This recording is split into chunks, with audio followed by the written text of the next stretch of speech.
വിദേശകാര്യ വിദഗ്ധൻ ഡോക്ടർ മോഹൻ വർഗീസ് ഒപ്പമുണ്ട്. സാറേ, ഇറാനിലെ തന്ത്രപ്രധാന ഊർജ്ജ കേന്ദ്രങ്ങൾ ലക്ഷ്യമിട്ട് വീണ്ടും അമേരിക്ക ആക്രമണം നടത്തിയാൽ ഗൾഫ് രാജ്യങ്ങളിലെ ഊർജ്ജ അടിസ്ഥാന സൗകര്യങ്ങൾക്ക് കനത്ത തിരിച്ചടി നൽകുമെന്നാണ് ഇറാൻ വീണ്ടും മുന്നറിയിപ്പ് നൽകിയിരിക്കുന്നത്. അതായത്, ഞങ്ങൾ തിരിച്ചടിക്ക് തയ്യാറാണ്, എന്നാൽ മേഖലയിൽ ഉടനീളമുള്ള വലിയ സംഘർഷങ്ങളും നാശനഷ്ടങ്ങളും ഒഴിവാക്കാൻ നയതന്ത്രപരമായ പരിഹാരമാണ് ഏറ്റവും നല്ല മാർഗം. ഇറാനിൽ ഏതെങ്കിലും തരത്തിലുള്ള അമേരിക്കൻ ആക്രമണമുണ്ടായാൽ ഗൾഫിലുടനീളമുള്ള US ആസ്തികൾക്കും ഊർജ്ജ കേന്ദ്രങ്ങൾക്കും നേരെ തിരിച്ചടി ശക്തമാക്കും എന്നാണ് ഇറാൻ വിദേശകാര്യമന്ത്രി അബ്ബാസ് അരാക്ചിയുടെ സന്ദേശം. മേഖലയിലെ സഖ്യകക്ഷികളെ ഭയപ്പെടുത്തി അമേരിക്കയെ സമ്മർദ്ദത്തിലാക്കുകയാണോ ഇറാൻ ഈ ഒരു ഭീഷണി സന്ദേശത്തിലൂടെ ലക്ഷ്യമിടുന്നത്? ഇറാൻ അമേരിക്ക കരാർ ഒരുപക്ഷെ യാഥാർത്ഥ്യമായാലും ഇനി അത് അട്ടിമറിക്കാൻ പറ്റാത്ത തരത്തിൽ ട്രംപിനുള്ള ഭീഷണി കൂടിയായി കാണണോ ഈ ഒരു മുന്നറിയിപ്പിനെ? എത്ര കാലം ഇനി ഗൾഫ് രാജ്യങ്ങൾ ഇറാനെ ഭയന്ന് കഴിയേണ്ടി വരും? ഇതൊരു വലിയ നിർണായകമായ ചോദ്യമാണ്. ദീർഘകാല സൊല്യൂഷൻസ് ആണ് ആവശ്യം. ഇറാന് മാത്രമല്ല, ഗൾഫ് രാജ്യങ്ങൾക്കും ലോങ് ടേം സെക്യൂരിറ്റി സൊല്യൂഷൻസ്, സമാധാനം ഇരുപക്ഷത്തും ഉണ്ടാകണം. പേർഷ്യൻ ഗൾഫിൻ്റെ വടക്കുള്ള ഇറാനും ഉണ്ടാകണം, തെക്കുള്ള പേർഷ്യൻ ഗൾഫ് രാജ്യങ്ങൾക്കും ഉണ്ടാവണം. ഇപ്പോൾ ഒരു കരാർ എത്തിച്ചേരാം, അതിലേക്കാണ് കാര്യങ്ങൾ നീങ്ങുന്നത്. ഒമാനും ഇറാനും തമ്മിൽ ഒരു ഏകദേശ ധാരണയിൽ ഇപ്പോൾ തന്നെ എത്തി, ഹോർമൂസ് തുറക്കുന്നതുമായി അനുബന്ധിച്ച്. പക്ഷെ നാളുകളിലും അമേരിക്കയുടെ സേനാ വിന്യാസം ഉള്ള ഇടത്തോളം കാലം യഥാർത്ഥത്തിൽ അവിടെ സംഘർഷഭരിതമായിരിക്കും. ഇസ്രയേലിന് സുരക്ഷാ ഭീഷണി ഉണ്ട് എന്ന് അവർ വിശ്വസിക്കുന്നിടത്തോളം കാലം സ്വസ്ഥമായി കാര്യങ്ങൾ പോകാൻ പറ്റില്ല. കാരണം അവിടെ എല്ലാം തന്നെ ആണവ പന്തയമുണ്ട്, ആയുധ പന്തയമുണ്ടാവും, സുരക്ഷാ ഭീഷണികളുണ്ടാകും. ഇറാൻ്റെ പ്രോക്സീസ് ഒരുപക്ഷെ ഹൈപ്പർ ആക്റ്റീവായി ഇസ്രയേലിനെ വീണ്ടും ആക്രമിച്ചുകൊണ്ടിരിക്കും. അപ്പോൾ ഇവിടെ രണ്ട് ഭാഗത്തും ആക്രമണവും പ്രത്യാക്രമണവും ഉണ്ടാകും. അവസാനം അമേരിക്ക എപ്പോഴും സംഭവിക്കുന്നത് പോലെ അമേരിക്ക രംഗത്ത് വരുന്നു, കൂടുതൽ രംഗം വഷളാവുന്നു. ഇത് എത്ര കാലം മുന്നോട്ട് പോകാൻ ആവും? ഇതാണ് ചോദ്യം. ഇവിടെ ഇറാൻ ഇപ്പോൾ ഒരു നിലപാടെടുത്തിരിക്കുന്നു. അത് മുൻപ് തന്നെ എടുത്ത നിലപാടിൻ്റെ കുറച്ചുകൂടി വ്യക്തതയുള്ള ഒരു സ്ഥിരീകരണമാണ്. തങ്ങളുടെ നിലപാടിൽ മാറ്റം ഉണ്ടാവില്ല. അമേരിക്കൻ താവളങ്ങൾ എത്ര കാലം നിങ്ങൾ തുടരാൻ അനുവദിക്കുന്നുവോ അത് ഗൾഫ് രാജ്യങ്ങളോട് പറയുകയാണ്, GCC മേഖലയിലെ രാജ്യങ്ങളോട് പറയുകയാണ്, അതോടൊപ്പം ഇറാഖിനോടും ജോർദാനോടും സിറിയയോടും ഒക്കെ പറയുകയാണ്, നിങ്ങൾക്ക് അമേരിക്കൻ താവളങ്ങളെ ഹോസ്റ്റ് ചെയ്യാം, പക്ഷെ നിരന്തരം അത് ഞങ്ങൾക്ക് സുരക്ഷാ ഭീഷണിയാണ്. ഇറാൻ ഇസ്രായേലിന് എത്രത്തോളം സുരക്ഷാ ഭീഷണിയാണോ അതുപോലെ തന്നെ ഈ രാജ്യങ്ങൾക്കും ഇറാൻ അപ്പോൾ സുരക്ഷാ ഭീഷണിയായിരിക്കും. അതുകൊണ്ട് ഇറാൻ പറയുന്നു, തങ്ങൾ ആക്രമിക്കും, അതിന് സംശയമൊന്നുമില്ല, തങ്ങൾ ആക്രമിച്ചുകൊണ്ടേയിരിക്കും. അതുകൊണ്ട് നിങ്ങൾ എന്താണ് ചെയ്യാവുന്നത്? നിങ്ങൾക്ക് സ്നേഹപൂർവ്വം അമേരിക്കയോട് പറയാം, ഈ താവളങ്ങൾ അവിടെ നിന്നും ഘട്ടം ഘട്ടമായി മാറ്റിക്കൊണ്ടുവരണം. നിങ്ങൾക്ക് നിങ്ങളുടേതായ സേനകളെ ഒരുക്കാം, നിങ്ങളുടേതായ ടെക്നോളജി ഡെവലപ്പ് ചെയ്യാം. ഞങ്ങളെ ശത്രുവായി കാണേണ്ടതില്ല. നമുക്ക് പേർഷ്യൻ ഗൾഫിൻ്റെ അപ്പുറം ഇപ്പുറം നിന്നുകൊണ്ട് സഹകരിക്കാം. പ്രധാനപ്പെട്ട കോമൺ ഇൻട്രസ്റ്റ് എന്ന് പറയുന്നത് ഓയിൽ ഇൻട്രസ്റ്റാണ്. നിങ്ങളുടെയും ഞങ്ങളുടെയും എണ്ണ. അന്യ രാജ്യക്കാർ, അതായത് അമേരിക്ക എന്ന് വായിച്ചെടുക്കണം, അല്ലെങ്കിൽ മറ്റ് ബാഹ്യശക്തികൾ അവരുടെ നിയന്ത്രണത്തിൽ ആവരുത്. അവർ ടെക്നോളജി കൊണ്ടുവരട്ടെ, നിങ്ങൾക്ക് വാങ്ങിയെടുക്കാം. അവർ ഇൻവെസ്റ്റ്മെൻറ്റ് കൊണ്ടുവരട്ടെ, നിങ്ങൾക്ക് സ്വീകരിക്കാം.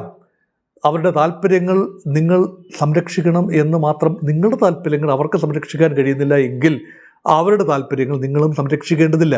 ഈ സന്ദേശമാണ് ഗൾഫ് രാജ്യങ്ങൾക്ക് ഇറാൻ നൽകുന്നത്. അപ്പോൾ ഇറാൻ ഇത് എന്തുകൊണ്ട് ചെയ്യുന്നു എന്ന് ചോദിച്ചാൽ, ഇതൊരു point, there is a point of no return എന്ന് പറയുമ്പോൾ ഇംഗ്ലീഷിൽ. അതായത് ഇതൊരു ഫലമില്ലാതെ അല്ലെങ്കിൽ അനന്തമായി നീളുന്ന ഒരു ചർച്ചയാണ്, അനന്തമായി നീളുന്ന ഒരു പ്രക്രിയയാണ്. ഇത് ഒരിടത്തും എത്തില്ല. പിടിച്ചു കെട്ടണമെങ്കിൽ ഒരു വഴിയേ ഉള്ളൂ. ഒന്ന്, അമേരിക്ക വിട്ടുപോകണം. രണ്ട്, ഗൾഫ് രാജ്യങ്ങൾ ഇറാനോടുള്ള ഈ ഒരു സംശയകരമായ നിലപാട് ഉപേക്ഷിക്കണം. ഇറാൻ അതിൻ്റെ പ്രോക്സികളിലൂടെ സൗദിയെ ഉൾപ്പെടെ ബുദ്ധിമുട്ടിക്കുന്നത് അവസാനിപ്പിക്കണം. ഇത് രണ്ടും ചെയ്യണം. അല്ല, ഇതൊരു വൺ വേ ട്രാഫിക് ആവരുത്. ഒരിക്കലും ഒരു പക്ഷത്ത് നിന്നുകൊണ്ട് നമ്മൾ ചിന്തിച്ചാൽ, ഇറാൻ പക്ഷത്ത് നിന്നുകൊണ്ട് നമ്മൾ ചിന്തിച്ചാൽ ഇറാന് മേലാണല്ലോ പ്രഹരം ഏറ്റത്, ഇറാനെ അമേരിക്ക ആക്രമിക്കുകയായിരുന്നല്ലോ ചെയ്തത്, ഇറാനെ ഇസ്രായേൽ ആക്രമിക്കുകയായിരുന്നല്ലോ. ശരിയാണ്.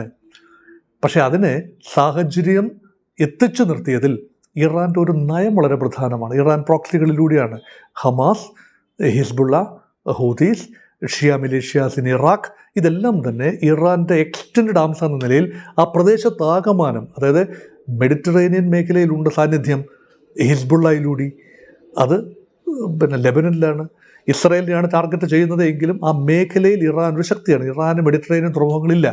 പക്ഷേ മെഡിറ്ററേനിയൻ തുറമുഖങ്ങളിലേക്ക് സിറിയ വഴി ഇറാൻ പരമ്പരാഗതമായി ആയുധങ്ങൾ എത്തിച്ചു കൊടുക്കുന്നുണ്ടായിരുന്നു. അങ്ങനെയാണ് ഹിസ്ബുള്ളയുടെ കയ്യിലേക്ക് ആയുധങ്ങൾ എത്തുന്നത്. ഹമാസും മെഡിറ്ററേനിയൻ തീരപ്രദേശത്തുള്ള പ്രദേശമാണ് ഗാസ എന്നോർക്കണം. അവിടെയുള്ള ഹമാസിനും ഇറാൻ ആയുധങ്ങൾ എത്തിച്ചു കൊടുത്തിരുന്നത് പലപ്പോഴും ഈ സിറിയ വഴിയാണ്. പക്ഷേ അനുകൂലമായ സാഹചര്യം അവിടെ മാറിയിരിക്കുന്നു. ബാഷർ അൽ അസദ് അവിടുന്ന് നിഷ്കാസിതനായിരിക്കുന്നു. പുതിയ ഭരണകൂടമാണ്. ഇറാൻ ആ രീതിയിൽ ഇപ്പോൾ ആക്സസ് സിറിയയിൽ ഇല്ല. പക്ഷേ മറ്റെല്ലായിടത്തും ആക്സസ് ഇപ്പോഴും ഉണ്ട്. ഹമാസ് വീക്കായിരിക്കുന്നു, പക്ഷേ ഹൂതികൾ ഇപ്പോഴും സജീവമാണ്. അത് ചെങ്കടൽ മേഖലയിലാണ്. അപ്പോൾ ഇറാൻ്റെ ചെങ്കടൽ മേഖലയിലെ ആക്സസ് പോയിൻ്റാണ് ഹൂതീസ്. അപ്പോൾ അവരിലൂടെ സൗദി അറേബ്യയ്ക്ക് ബുദ്ധിമുട്ടുണ്ടാക്കാൻ കഴിയും, ആ മേഖലയെ നിയന്ത്രിക്കാൻ കഴിയും, ബാബിൽ മന്ദേബിലൂടെയുള്ള കപ്പലോട്ടം നിയന്ത്രിക്കാൻ കഴിയും. അതിപ്പോൾ അവർ ചെയ്ത് കാണിക്കുകയും ചെയ്തിരിക്കുന്നു. അതുപോലെ പേർഷ്യൻ ഗൾഫ് മേഖല തങ്ങളുടെ exclusive control, exclusive dominance, exclusive നിയന്ത്രണത്തിലാവണം എന്ന് ഇറാൻ ആഗ്രഹിക്കുന്നു. ഒമാനുമായ കരാറിൽ നിഴലിച്ചു നിൽക്കുന്നതും ആ ഒരു ആഗ്രഹമാണ്. അപ്പോൾ ഇറാൻ അവിടെ ശക്തിയായി തുടരുന്നു. യുദ്ധത്തിന് ശേഷവും ഇറാൻ ഒരു ശക്തി തന്നെയാണ്. പക്ഷേ ആ ശക്തി ഗൾഫ് രാജ്യങ്ങളുമായി ഏറ്റുമുട്ടാൻ വേണ്ടി ഡിസൈൻ ചെയ്തൊരു ശക്തിയല്ല. അത് ഇറാൻ്റെ ഒരു സെക്യൂരിറ്റി പെർസെപ്ഷൻസിനെ അഡ്രസ്സ് ചെയ്യാൻ കഴിയണം. അപ്പോൾ അവിടെയാണ് ഗൾഫ് രാജ്യങ്ങൾ അബ്രഹാമിക് കരാറിലൂടെ ഇസ്രായേലുമായി സന്ധി ചെയ്ത് കഴിഞ്ഞാൽ ഒരുപക്ഷെ ഇറാന് കൂടുതൽ ആശങ്കകളാണ്. അതുകൊണ്ട് അബ്രഹാമിക് കരാറുകളുടെ ഭാവി എന്ത് എന്ന ഒരു ചോദ്യം കൂടി ഇവിടെ വരുന്നു. അതുകൊണ്ടാണ് ഇപ്പം ഗൾഫ് രാജ്യങ്ങളോട് നിങ്ങൾ മാറി ചിന്തിക്കൂ, നിങ്ങൾ പരമാവധി അമേരിക്കയുടെ മേൽ സമ്മർദ്ദം ചെലുത്തൂ, ഇതാണ് ഇറാൻ്റെ പ്ലാൻ. ഈ പ്ലാൻ നിരന്തരം വിജയിക്കുന്ന കാഴ്ചയാണ് കണ്ടത്. ആദ്യമൊക്കെ പരിഹസിച്ച് തള്ളിയെങ്കിലും ഗൾഫ് രാജ്യങ്ങളാണ് അവസാനം പ്രവേല് ചെയ്തത്. അമേരിക്ക ഇപ്പോൾ കുറച്ചൊക്കെ സൈലൻ്റായി, കുറച്ചൊക്കെ പിന്നാക്കം പോയി. ഗൾഫ് രാജ്യങ്ങൾ കൊണ്ടുവരുന്ന ഫോർമുല അംഗീകരിക്കാൻ നിർബന്ധിതരായി. ഒമാനും ഇറാനും തമ്മിലുള്ള സഖ്യം അല്ലെങ്കിൽ ആ ഒരു കരാർ അത് മനസ്സില്ലാ മനസ്സോടെയെങ്കിലും അമേരിക്കയ്ക്ക് ഒരുപക്ഷെ ഉൾക്കൊള്ളേണ്ടതായി വന്നേക്കാം. അമേരിക്ക പിന്നാക്കം പോകുന്നു എങ്കിൽ അമേരിക്കയ്ക്ക് ഇത് പരിഹരിക്കാനാവില്ല എന്നും ഇത് ഒരു രാവണൻ കോട്ടയിലേക്കാണ് അമേരിക്ക പ്രവേശിച്ചതെന്നും അമേരിക്ക ഇപ്പോൾ വൈകി മനസ്സിലാക്കുന്നു. ട്രംപ് അത് മനസ്സിലാക്കുന്നുണ്ട് എങ്കിലും ഇല്ലെങ്കിലും പെൻറ്റഗണിൻ്റെ തന്ത്രജ്ഞന്മാർ അത് മനസ്സിലാക്കുന്നു. അതുകൊണ്ടാണ് അമേരിക്കയ്ക്ക് ഇപ്പോൾ ഒരു മെല്ലെപ്പോക്ക് വേണ്ടിവരും. അതുകൊണ്ടാണ് ഇറാൻ പറയുന്നത്, നിരന്തരം ഇറാൻ ഗൾഫ് രാജ്യങ്ങളെ ഉപദേശിക്കുകയാണ്, സ്നേഹപൂർവ്വം പറയുകയാണ്, ഇപ്പോൾ ഇത് ഞങ്ങൾക്ക് പറയാനേ കഴിയൂ, നാളുകളിലും ഞങ്ങൾ നിങ്ങളെ ആക്രമിക്കേണ്ടി വരും. നിങ്ങളെ അല്ല ആക്രമിക്കുന്നത്, മറിച്ച് അമേരിക്കയിലെ താവളങ്ങളെയാണ് ആക്രമിക്കുന്നത്.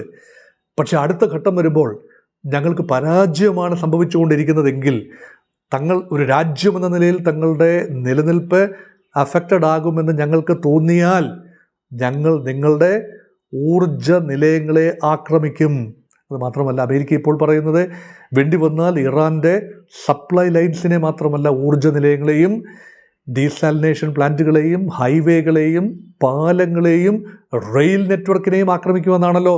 അങ്ങനെ സംഭവിച്ചാൽ നിങ്ങളുടെ രാജ്യത്തും അതെല്ലാം ഉണ്ട്. അത് അമേരിക്കൻ താവളങ്ങളിലുമുണ്ട്, അതിന് പുറത്തുമുണ്ട്. അത് ഞങ്ങൾ ടാർഗറ്റ് ചെയ്യും. അപ്പോഴെങ്ങനെയാണ് ഇക്കണോമിക് ആക്ടിവിറ്റി മുന്നോട്ട് പോവുക? അപ്പോൾ കോമൺ ഇൻട്രസ്റ്റ് എന്ന് പറയുന്നത് സമാധാനമുണ്ടാവുക. എണ്ണ ആവശ്യത്തിനുണ്ട് സൗദിക്കും ഇറാനും. ഇതെല്ലാം എക്സ്ട്രാക്ട് ചെയ്ത് പുറത്ത് കൊണ്ടുപോകാൻ കഴിയണം. എങ്കിൽ മാത്രമേ അവിടെ സമ്പൽ സമൃദ്ധി ഉണ്ടാവൂ. അതുകൊണ്ടാണ് അന്യർക്ക് താവളം ഒരുക്കരുത്, നിങ്ങൾ അകലം പാലിക്കൂ, ഞങ്ങളുമായി സൗഹൃദത്തിലാകൂ, കരാറുകളൊന്നും വേണ്ട, സേനാ കരാറൊന്നുമല്ല. ഒരു വിരോധം അവസാനിപ്പിച്ച് കഴിഞ്ഞാൽ തന്നെ പ്രശ്നം പകുതി പോവും. അല്ല എങ്കിൽ നിങ്ങളുടെ എണ്ണപ്പാടങ്ങൾ ഇതുവരെ കാര്യമായി ടാർഗറ്റ് ചെയ്തിട്ടില്ല. സൗദിയുടെ എണ്ണപ്പാടങ്ങൾ ടാർഗറ്റ് ചെയ്ത ഹൂതികളാണ്, അല്ലെങ്കിൽ ഇറാൻ അനുകൂല മിലീഷ്യകളാണ്. ഇറാൻ നേരിട്ട് കാര്യമായ സൗദിയുടെ എണ്ണപ്പാടങ്ങളെ കാര്യമായി ടാർഗറ്റ് ചെയ്തിട്ടില്ല. മിസൈലുകൾ പതിച്ചിട്ടുണ്ടാവാം, ഡ്രോണുകളുടെ അവശിഷ്ടങ്ങൾ പതിച്ചിട്ടുണ്ടാവാം. പക്ഷേ സൗദിയുടെയും UAEയുടെയും ഖത്തറിൻ്റെയും എണ്ണപ്പാടങ്ങൾ ടാർഗറ്റ് ചെയ്യുന്നത് ആലോചിച്ച് നോക്കൂ. പ്രിയപ്പെട്ട പ്രേക്ഷകർ, എന്നെ കേൾക്കുന്ന പലരും ഗൾഫ് രാജ്യങ്ങളിൽ ഇരുന്നു കൊണ്ടാണ് ഇത് കേൾക്കുന്നത്, അല്ലെങ്കിൽ അമേരിക്കയിൽ ഇരുന്നു കൊണ്ടാണ്, ലോകത്തിൻ്റെ വിവിധ ഭാഗങ്ങളിലാണ്. അപ്പോൾ ഒന്ന് ആലോചിച്ച് നോക്കൂ, ഇതുവരെ സേനാ താവളങ്ങളിലേക്ക് മാത്രം ചീറിപ്പാഞ്ഞുകൊണ്ടിരുന്ന ഡ്രോണുകളും മിസൈലുകളും മറ്റു മേഖലകളിലേക്ക്, സാമ്പത്തിക സ്ഥിരാകേന്ദ്രങ്ങളിലേക്ക്, അതായത് എണ്ണ സംഭരണശാലകളിലേക്ക്, എണ്ണ ഉത്പാദന കേന്ദ്രങ്ങളിലേക്ക്, റിഗുകളിലേക്ക്, റിഫൈനറികളിലേക്ക് നീങ്ങുകയാണ് എങ്കിൽ എന്തായിരിക്കും അവസ്ഥ? ഇതെല്ലാം തന്നെ അമേരിക്കയ്ക്ക് വന്ന് തടുക്കാനാകുമോ? അമേരിക്കയ്ക്ക് തടുക്കാൻ സാധിക്കുന്നത് പേട്രിയോട്ട് മിസൈലുകളാണ്. അത് ഭീതിതമായ രീതിയിൽ പേട്രിയോട്ട് മിസൈലുകളുടെയും ധാഡ് മിസൈലുകളുടെയും എണ്ണം കുറവ് വന്നു. 80% കുറവാണ് ഇപ്പോൾ വന്നിരിക്കുന്നത്. ഇതൊക്കെ വീണ്ടും നിറച്ചു കൊണ്ടുവരാൻ, അവനാഴിയിൽ വീണ്ടും മിസൈലുകൾ നിറയ്ക്കണമെങ്കിൽ ഏറെ കാലതാമസമുണ്ടാവും. ഇത്രയും വെയിറ്റ് ചെയ്യാൻ പലപ്പോഴും അനുവദിക്കില്ല. അതുകൊണ്ട് സുരക്ഷ നൽകാം എന്നേറ്റ അമേരിക്കയ്ക്ക് പൂർണ്ണ സുരക്ഷ നൽകാൻ ഇപ്പോൾ കഴിയില്ല എന്ന് ഏതാണ്ട് ബോധ്യമായ സ്ഥിതിക്ക്, ഇറാൻ തീർച്ചയായും ഒരു ഭീഷണിയായി അവശേഷിക്കുന്ന സ്ഥിതിക്ക് ഏറ്റവും നല്ല മാർഗം സന്ധിയാവുക.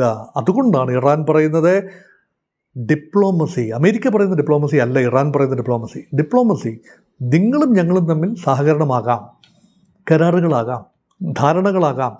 അവിടെ മറ്റൊരു കൾച്ചർ, മറ്റൊരു സിവിലൈസേഷൻ, മറ്റൊരു ഭൂഖണ്ഡത്തിൽ കിടക്കുന്ന മറ്റൊരു രാജ്യം ഇവിടെ വന്ന് നിരന്തരം നിങ്ങളുടെയും ഞങ്ങളുടെയും കാര്യത്തിൽ ഇടപെട്ടിട്ട് കാര്യമില്ല. ഇത് ഒരുപക്ഷെ ഇറാൻ്റെ ഒരു ആത്മവിശ്വാസക്കുള്ളിൽ ഇപ്പോൾ ഏതാണ്ട് ഇറാൻ ഉദ്ദേശിക്കുന്ന രീതിയിലേക്ക് കാര്യങ്ങൾ വരുന്നു എന്നതുകൊണ്ട് ഇറാൻ ഇങ്ങനെ കയറ്റി പറയുന്നതാണ് എന്നല്ല ഞാനതിനെ കാണുന്നത്. എക്കാലത്തും ഇറാൻ പറഞ്ഞിരുന്നത് സെയിം കാര്യമാണ്. അത് വിജയിക്കില്ല എന്നായിരുന്നു, ബലപ്രയോഗം കൊണ്ട് മാത്രം ഇറാനെ പരാജയപ്പെടുത്താനാവുമെന്നായിരുന്നു കണക്കുകൂട്ടൽ. അമേരിക്കയ്ക്ക് വിജയിച്ചു വരാനാവുമെന്ന് ഗൾഫ് രാജ്യങ്ങളും ആദ്യം കണക്ക് കൂട്ടി. അതുകൊണ്ടാണ് അവർ കാര്യമായി ഇടപെടാതിരുന്നത്. ഇപ്പോൾ അമേരിക്കയുടെ ability to control Iran, ability to defeat Iran, ability to bring about a paradigm change, a rulership change, a regime change, ഇതിപ്പോൾ സാധിക്കില്ല എന്ന് ഏതാണ്ട് ഉറപ്പായ സ്ഥിതിക്ക് ഗൾഫ് രാജ്യങ്ങളും സൗദി ഉൾപ്പെടെയുള്ള UAE ഉൾപ്പെടെയുള്ള പേർഷ്യൻ ഗൾഫ് രാജ്യങ്ങളും പ്രായോഗിക ബുദ്ധിയോടുകൂടി ചിന്തിച്ചു തുടങ്ങി എന്ന് വേണം കരുതാൻ. അതുകൊണ്ടാണ് എൻ്റെ ഒരു കണക്ക് കൂട്ടൽ, അല്ലെങ്കിൽ എൻ്റെ ഒരു ചിന്ത പോകുന്നത് ഈ വഴിക്കാണ്. അമേരിക്കയെ ഒഴിവാക്കി നിർത്തി മേഖലയിൽ പരിഹാരങ്ങൾ കാണാൻ, ശാശ്വത പരിഹാരങ്ങൾ കാണാൻ. ഇപ്പോൾ തൽക്കാലത്തേക്ക് ഒരു കരാറിൽ ഒരുപക്ഷെ അമേരിക്കയ്ക്ക് മുഖം നഷ്ടപ്പെടാൻ അനുവദിക്കരുതല്ലോ. അതുകൊണ്ട് ഒരു വിശാലമായ കരാറിൽ അമേരിക്ക കൂടി ഇൻവോൾവ് ആയേക്കാം. ഇപ്പോൾ തൽക്കാലത്തേക്ക് ഇറാൻ ഒമാൻ കരാറാണ്. അതിനുശേഷം അമേരിക്ക കൂടി ഇൻവോൾവ് ആകുന്ന ചില ഉറപ്പുകൾ, ആണവ കാര്യത്തിൽ ചില ഉറപ്പുകൾ നൽകി. അതുകൊണ്ട് തങ്ങൾ ഇതാ പിൻവലിയുന്നു. ആക്രമിക്കാനൊരു കാരണം, പിന്മാറാനും ഒരു കാരണം വേണമല്ലോ. ഈ കാരണം പറഞ്ഞുകൊണ്ട് വേണമെങ്കിൽ അമേരിക്കയ്ക്ക് സ്കൂട്ടാകാം.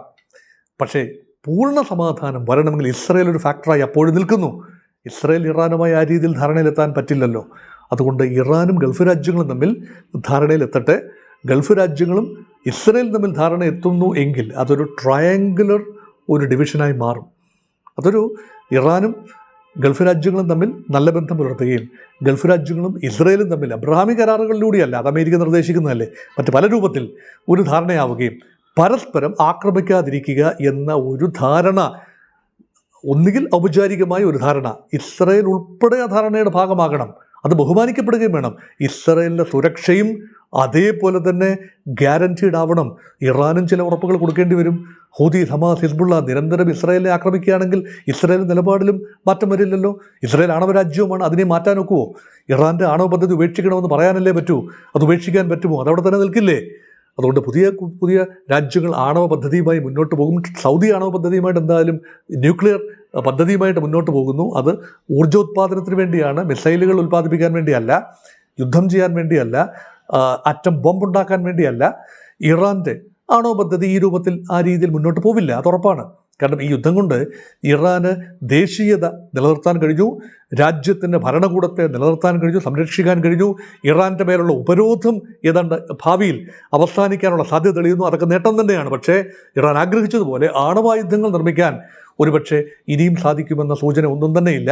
ഒരുപക്ഷെ ആണവ സമ്പുഷ്ടീകരണം ഊർജ്ജ ഉത്പാദനത്തിന് വേണ്ടി സൗദി ചെയ്യുന്നത് പോലെ, അത് ചെയ്യാൻ ഉദ്ദേശിക്കുന്നത് പോലെ അതിനുവേണ്ടി സാധിക്കുമായിരിക്കും എന്നതിൽ കവിഞ്ഞ്, കാരണം എല്ലാം ഉദ്ദേശിക്കുന്ന എല്ലാ കാര്യങ്ങളും ഇറാന് നടത്തിയെടുക്കാൻ കഴിയില്ലല്ലോ. അതുകൊണ്ട് വേണ്ടത് സമാധാനമാണ്. ഇപ്പോഴും അവരുടെ സ്ട്രെങ്ത് ആണവമൊന്നുമല്ല, എണ്ണ തന്നെയാണ്, ക്രൂഡ് ഓയിലാണ്, നാച്ചുറൽ ഗ്യാസ് ആണ്. അപ്പോൾ ഈ ഖത്തറിനും ഇറാനും ഷെയർ ചെയ്യുന്ന ഇതാണ് സൗത്ത് പാസ്, എണ്ണപ്പാടമല്ല വാതകപാടം, അവിടെ നിന്നൊക്കെയുള്ള ഉത്പാദനം ഇത് സഹകരിക്കണ്ടേ? ഖത്തറും ഇറാനും സഹകരിക്കാതെ പറ്റുമോ? പരസ്പരം ദ്വീപുകളുടെ മേൽ UAEയും ഇറാനും പരസ്പരം അവകാശവാദം ഉന്നയിക്കുകയാണ് ഈ പല ദ്വീപുകളുടെ മേൽ. ഇതൊക്കെ ഇങ്ങനെയുള്ള ടെറിട്ടോറിയൽ ഡിസ്പ്യൂട്ട് ഉൾപ്പെടെ, അല്ലെങ്കിൽ സൗദിയാണോ അത് സുന്നി രാജ്യമായി സൗദിയാണോ ഷിയ രാജ്യമായി ഇറാനാണോ വലുത്, ഈ മൂപ്പളമ തർക്കമൊന്നും അല്ലല്ലോ വിഷയം. എല്ലാം ആ മേഖലാ രാജ്യങ്ങളാണ്, എല്ലാം സാമ്പത്തിക ശക്തികളാണ്, എല്ലാ രാജ്യങ്ങൾക്കും ഒരേ വിഭവമാണ് എണ്ണയും പ്രകൃതിവാതകവും. ഇത് സമഗ്രമായി ഉപയോഗിക്കാനും സമാധാനപരമായി വിപണനം ചെയ്യാനും കഴിഞ്ഞാൽ it is a win win situation for all the countries. ഇസ്രയേലിനും അത് നന്നാവും. കാരണം എന്താണ്? ഒരു ആക്രമണ ഭീഷണി ഇല്ലാതെ ഇസ്രയേൽ 1948 മുതൽ നാളിതുവരെ ഒരു ഭീഷണിയിലൂടെയല്ലേ, ഒരു അരക്ഷിത അവസ്ഥയിലൂടെയല്ലേ മുന്നോട്ട് പോയത്. അത് അവസാനിക്കണമെന്ന ആഗ്രഹം ഇസ്രയേലിനും ഉണ്ടാവും. അതുകൊണ്ട് ആ രീതിയിൽ ആ പ്രദേശത്തെ സമാധാനം പുലരട്ടെ. അതൊരു പക്ഷേ ഈ വിരട്ടലിലൂടെയോ ഭീഷണിയിലൂടെയോ അല്ലെങ്കിൽ ഇങ്ങനെ താക്കീതുകളിലൂടെയോ ആകേണ്ടി വരുന്നത് വളരെ ദുർഗതി തന്നെയാണ്. പക്ഷേ അങ്ങനെ ഏതെങ്കിലും രീതിയിൽ സമാധാനം ഉണ്ടാകുമെങ്കിൽ അത് നല്ലത്. യുദ്ധമല്ല, കരാറുകൾ തന്നെയാണ്, മനസ്സുകളുടെ ഏകോപനം തന്നെയാണ് പ്രധാനം എന്നൊരിക്കൽ കൂടി ഓർമ്മിപ്പിച്ചു കൊള്ളട്ടെ.